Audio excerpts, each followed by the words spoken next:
The Real FM 103.6.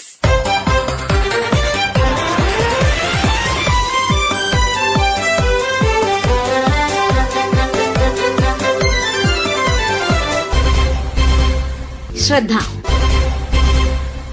CBSEയുടെ 10th +2 റിസൾട്ടുകൾ വന്നുകഴിഞ്ഞു. 93.66 ആണ് 10ാം ക്ലാസിന്റെ വിജയശതമാനം. +2വിൽ 88.39%. 10ാം ക്ലാസ് വിദ്യാർത്ഥികളുടെ വിജയശതമാനത്തിൽ വിജയവാഡയ്ക്കൊപ്പം തിരുവനന്തപുരം 1ാം സ്ഥാനത്താണ്. +2വിൽ വിജയവാഡ മേഖല മുന്നിലും തിരുവനന്തപുരം മേഖല 2ാം സ്ഥാനത്തുമാണ്. CBSE സിലബസിൽ പഠിക്കുന്ന നമ്മുടെ കുട്ടികൾ അഭിമുഖീകരിക്കുന്ന പ്രശ്നങ്ങൾ വേണ്ടത്ര ചർച്ച ചെയ്യപ്പെടുന്നില്ല എന്നതാണ് വാസ്തവം. എന്തൊക്കെ മാറ്റങ്ങളാണ് CBSE 10-12 ക്ലാസുകളിലെ പഠനത്തിനുശേഷം ഇവിടെ ഉണ്ടാകേണ്ടത്? എവിടെയൊക്കെയാണ് പോരായ്മകളുള്ളത്? നിലവിലെ സ്ഥിതി കുട്ടികളെ തുടർ പഠനത്തിന് സഹായിക്കുന്നുണ്ടോ എന്നെല്ലാം അന്വേഷിക്കുകയാണ് ഇന്നത്തെ ശ്രദ്ധ.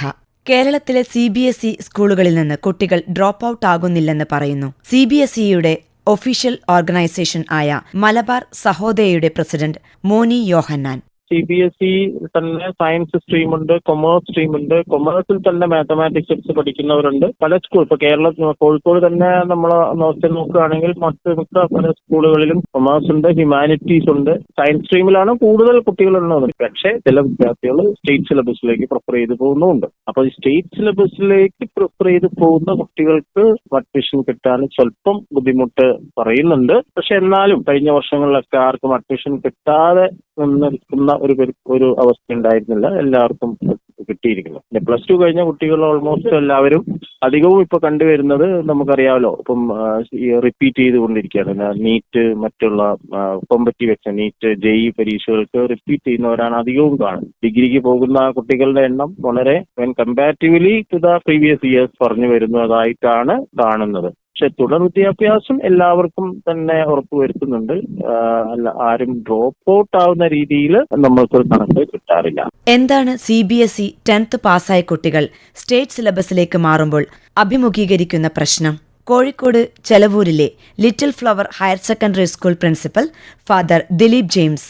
സെക്കൻഡറി എക്സാം CBSEയിൽ പാസ്സായ കുട്ടികൾക്ക് ആവശ്യത്തിനുള്ള +1 അല്ലെങ്കിൽ സീറ്റ് അത് ഉറപ്പാക്കാനായിട്ട് നമുക്ക് സാധിക്കുന്നില്ല. കാരണം ഇപ്പം CBSE കുട്ടികൾ തന്നെ കേരള സിലബസിലേക്ക് ചെല്ലുമ്പോൾ അവരെ ഒരു സെക്കൻഡ് കാറ്റഗറി ആയിട്ടാണ് കാണുന്നത് തന്നെ. അതേപോലെ അവരൊരു 5% മാർക്ക് കുറച്ചിട്ടുമാണ് അവരെ പരിഗണിക്കുന്നത്. അതുകൊണ്ട് ആഗ്രഹിക്കുന്ന സ്കൂളിൽ ആഗ്രഹിക്കുന്ന സബ്ജക്റ്റ് അല്ലെങ്കിൽ കോമ്പിനേഷൻ അവർക്ക് കിട്ടുന്നില്ല, അല്ലെങ്കിൽ വീടിനടുത്തുള്ള ഒരു സ്ഥലത്ത് കുട്ടികൾക്ക് കിട്ടുന്നില്ല. 12ാം ക്ലാസ് കഴിയുന്നതോടെ പലരും എൻട്രൻസിന്റെ പിറകെ പോകുകയാണ്.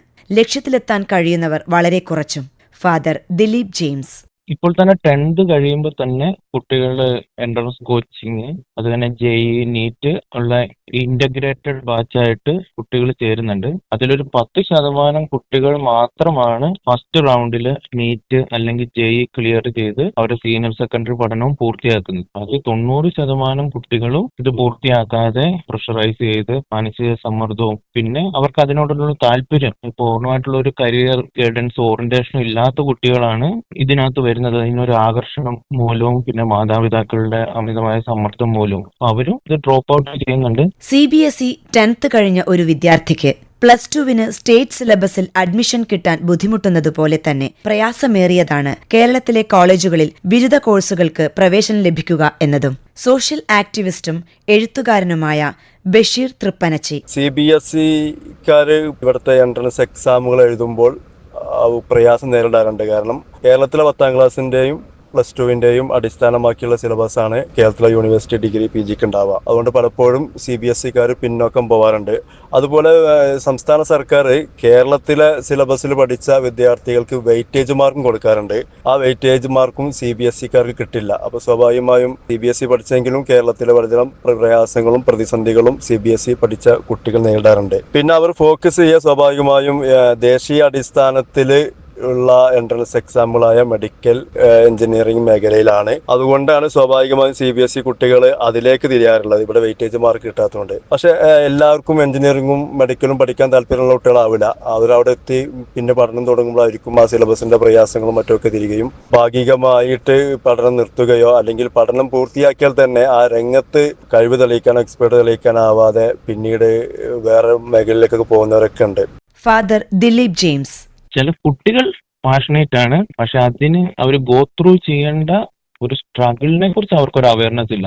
ഡോക്ടർ ആണോ എഞ്ചിനീയർ ആണോ അതൊരു ഈസി ആയിട്ടാണ് കാണുന്നത്. അതുപോലെ തന്നെ സയൻസ് പഠിക്കുന്ന ഒരു ബയോളജി, ഫിസിക്സ്, കെമിസ്ട്രി അല്ലെങ്കിൽ സോഷ്യൽ സയൻസ് പഠിക്കുക, ഹ്യൂമാനിറ്റീസ് പഠിക്കുക, കൊമേഴ്സ് പഠിക്കുക, അല്ലെങ്കിൽ അത് സീരിയസ് ആയിട്ട് പഠിക്കുന്ന കുട്ടികളുടെ എണ്ണവും വളരെ കുറവാണ്. അപ്പോൾ ഭാവിയിൽ ടീച്ചർമാർ തന്നെ എണ്ണത്തിൽ വലിയൊരു ഷോർട്ടേജ് വരാനായിട്ടുള്ള ചാൻസ് ഉണ്ട്. ഇപ്പോൾ തന്നെ നമുക്കറിയാം, നമ്മളെന്താ ഹ്യൂമാനിറ്റീസ് എടുക്കുന്നവരൊരു തീരെ മാർക്കില്ലാത്തവരാണ് എന്നുള്ളൊരു ചിന്താഗതി നമ്മുടെ കേരളത്തിൽ പൊതുവേ ഉണ്ട്. പക്ഷെ നമുക്കറിയാം ഇപ്പോൾ ഡൽഹി യൂണിവേഴ്സിറ്റിയിലൊക്കെ ആണെങ്കിൽ മിറാണ്ട കോളേജിൽ 99 കിട്ടുന്ന കുട്ടിയാണ് ഹ്യൂമാനിറ്റീസ് എടുക്കാൻ. അവർക്കൊരു ലക്ഷ്യമുണ്ട്, IAS എടുക്കണം, IPS എടുക്കണം, IFS എടുക്കണം. അങ്ങനെ ഒരു ഓറിയന്റേഷൻ നമ്മുടെ നാട്ടിലില്ല.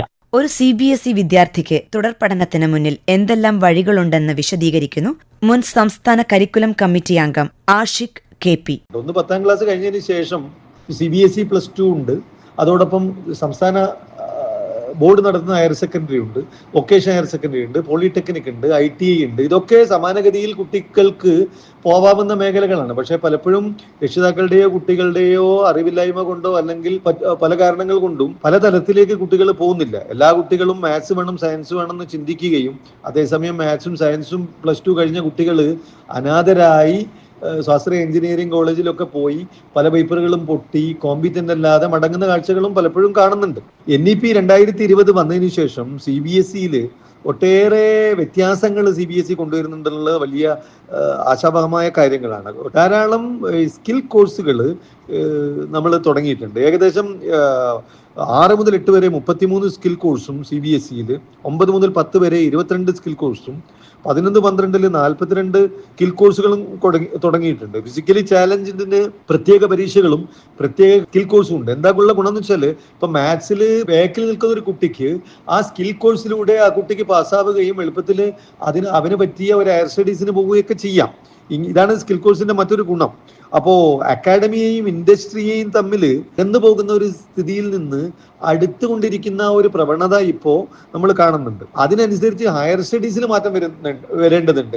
അപ്പൊ മാത്രമേ ഈ CBSE പഠിച്ച് ഇറങ്ങുന്ന കുട്ടികൾക്ക് ഒരു എംപ്ലോയബിലിറ്റി കിട്ടുകയുള്ളൂ. ഈ കുത്തൊഴുക്ക് എഞ്ചിനീയറിംഗ് എന്നുള്ള അല്ലെങ്കിൽ മെഡിക്കൽ എന്നുള്ള അതിൽ നിന്നുള്ള ഒരു കുത്തൊഴുക്ക് മാറിയിട്ട് കുട്ടികൾക്ക് സെൻട്രൽ യൂണിവേഴ്സിറ്റികളിലുള്ള എൻട്രൻസ്, CUT എൻട്രൻസ് അല്ലെങ്കിൽ ഡീംഡ് യൂണിവേഴ്സിറ്റിയിലുള്ള ഇവിടത്തേക്ക് CBSE ഹയർ സെക്കൻഡറി കഴിഞ്ഞ കുട്ടികൾക്ക് പോവാം. അപ്പൊ ഇങ്ങനെ ചാലഞ്ചസ് പരിഹരിക്കാനുള്ള ഒട്ടേറെ മാർഗങ്ങളുണ്ട്. കാരണം ലോകം 4ാം വ്യാവസായിക വിപ്ലവത്തിലേക്ക് പോകുമ്പോൾ 80% ജോലികൾ അപ്രത്യക്ഷമാകുന്ന ഒരു കാലഘട്ടത്തിലൂടെയാണ് നമ്മളുടെ കുട്ടികൾ പഠിച്ചുകൊണ്ടിരിക്കുന്നത്. അപ്പോൾ അവിടെ നിങ്ങൾ ഈ ആർട്ടിഫിഷ്യൽ ഇന്റലിജൻസോ അല്ലെങ്കിൽ 4ാം വ്യാവസായിക വിപ്ലവമോ ഒരു എറ ഓഫ് ഡിസ്റപ്ഷൻ ആക്കണോ, ഒരു എറ ഓഫ് ഹോപ്പ് ആക്കണോ എന്നുള്ളത് വളരെ പ്രധാനമാണ്. ഹോപ്പാക്കുന്ന തരത്തിൽ നമ്മൾ മാറുമ്പോൾ ധാരാളം ഒരു ഇൻഡസ്ട്രിയും അക്കാഡമിയും തമ്മിലുള്ള ഒരു ഗ്യാപ്പ് ഫില്ല് ചെയ്യേണ്ടതുണ്ട്. അപ്പൊ ആ ഗ്യാപ്പ് ഫില്ല് ചെയ്യാൻ ശരിക്ക് നമ്മൾ കുറെ കൂടെ കാര്യങ്ങൾ കൊണ്ടുവരുന്നുണ്ട്. 10ാം ക്ലാസ്സിന് ശേഷം ഞാൻ പറയുന്നത് നിർബന്ധമായിട്ടും നമ്മളുടെ കുട്ടികൾക്ക് പുറം ലോകങ്ങളിലേക്ക് ഹയർ സ്റ്റഡീസിനോ അല്ലെങ്കിൽ കോഴ്സിനോ ജോലിക്കോ പോകുമ്പോൾ ലാംഗ്വേജ് ഒരു ബാരിയറാണ്. പാർട്ട് ടൈം ജോലികൾ ഇന്ന് നമ്മുടെ നാട്ടിൽ കുറവാണ് compared to foreign countries, foreign universities. അങ്ങനെ പാർട്ട് ടൈം ജോലികൾ സെൻട്രൽ യൂണിവേഴ്സിറ്റികളുമായിട്ടുള്ള ഒരു എൻട്രൻസ് കോച്ചിങ്ങിനുള്ള ഒരു അവയർനെസ് കൂടുതൽ കൊടുക്കുക, കുട്ടികൾക്ക് ലാംഗ്വേജ് സ്കില്ല് കൊടുക്കുക. അങ്ങനെയൊക്കെ വരുമ്പോൾ നമുക്ക് ഈ ചാലഞ്ചസുകളൊക്കെ നേരിടാൻ കഴിയും. ഫാദർ ദിലീപ് ജെയിംസ്: ഇന്നത്തെ കാലത്ത് AI, ഡാറ്റ അനലിറ്റിക്സ്, ലോജിസ്റ്റിക് അങ്ങനെയുള്ള ന്യൂ ജനറേഷൻ കോഴ്സുകളുണ്ട്.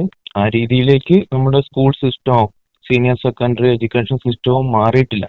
അതിലും ഡിമാൻഡ് ഉള്ളതാണ് ഒരു പക്ഷേ മെക്കാനിക്കൽ എഞ്ചിനീയറിങ്, ഇപ്പോൾ വെഹിക്കിളിന്റെ ഫീൽഡിംഗ് ആണെങ്കിൽ മാർക്കറ്റിംഗ്, ആ ഫീൽഡിലേക്ക് ആ ഒരു ഇതിലേക്കും കുട്ടികൾ പോകുന്നില്ല. പിന്നീട് ഇത് ഭാവിയിൽ ഇവർക്ക് ജോലി ചെയ്താലും ഒരു സമ്മർദ്ദമില്ലാണ്ട് ചെയ്യാൻ പറ്റുന്ന ഒരു ഫീൽഡിലേക്ക് പിന്നെ പുറത്തു പോയി ജോലി ചെയ്യാം അല്ലെങ്കിൽ പഠിക്കാം എന്ന് ചിന്തിക്കുന്ന കുട്ടികളുടെ എണ്ണം ഇപ്പോൾ കൂടി വരികയാണ്. CBSEക്കു ശേഷം തുടർപഠനം മെഡിക്കൽ എഞ്ചിനീയറിംഗ് മേഖലകളിൽ മാത്രമായി ഒതുങ്ങാതെ നമ്മുടെ കുട്ടികൾ അവരുടെ വിശാലമായ ലോകത്തെ കണ്ടെത്തേണ്ടതുണ്ട്. മാതാപിതാക്കളുടെ താൽപര്യത്തിനോ അധ്യാപകരുടെ നിർബന്ധത്തിനോ വഴങ്ങിയിട്ടാവരുത് അത്. കൂടാതെ കേരളത്തിലെ ഒരുപാട് വിദ്യാർത്ഥികൾ CBSE സിലബസ് പഠിക്കുന്നുണ്ട് എന്ന യാഥാർത്ഥ്യത്തെ ഉൾക്കൊണ്ടുകൊണ്ട് നമ്മുടെ സിലബസുകളിൽ CBSE സിലബസിനെ കൂടി പരിഗണിക്കാനുള്ള ശ്രമങ്ങളും ഉണ്ടാവേണ്ടതുണ്ട്. ഇന്ന് ശ്രദ്ധ ഇതുവരെ തയ്യാറാക്കിയത് ഖാസിദ കലാം. ആശയം നിർവഹണം C. കൃഷ്ണകുമാർ.